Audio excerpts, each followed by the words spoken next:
Discuss करायचा आहे group of फंगाय फायकोमायसिस, आस्कोमायसिस, बेसिलोमायसिस आणि ड्यूटोमायसिस. पहा हे तीन ग्रुप आपण या ठिकाणी कोरिलेशन मध्ये स्टडी केलेले आहेत.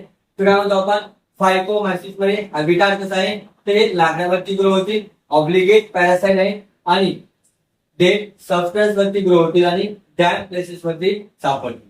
आस्कोमायसिस मध्ये हॅबिटाट कसं आहे तर ते grow on dead organic matter. Basidiomycetes मध्ये काय grow on wooden law.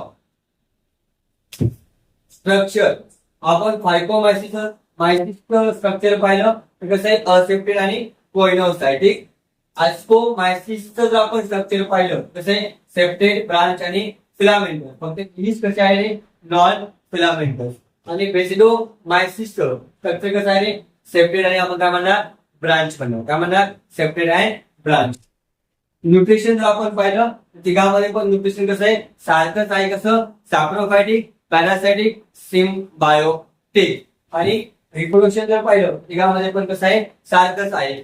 Vegetative, asexual आणि काय म्हणणार सेक्शुअल मोड ऑफ रिप्रोडक्शन. म्हणजे कम्प्लीट डिटेल आपल्याला कुणाबद्दल फायकोमायसिस, आस्कोमायसिस आणि बेसिलोमायसिस या तीन ग्रुप ऑफ फंगाय बद्दल.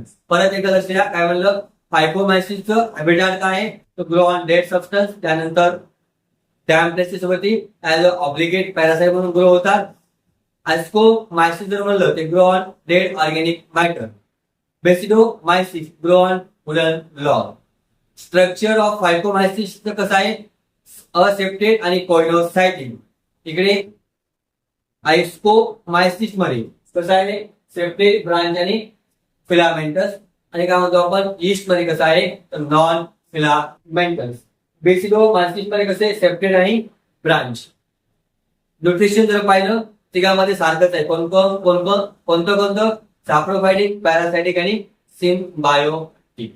ओके. आणि रिप्रोडक्शन कसं आहे तिघामध्ये सारखं कसं आहे व्हेजिटेटिव्ह, असेक्शुअल आणि सेक्शुअल.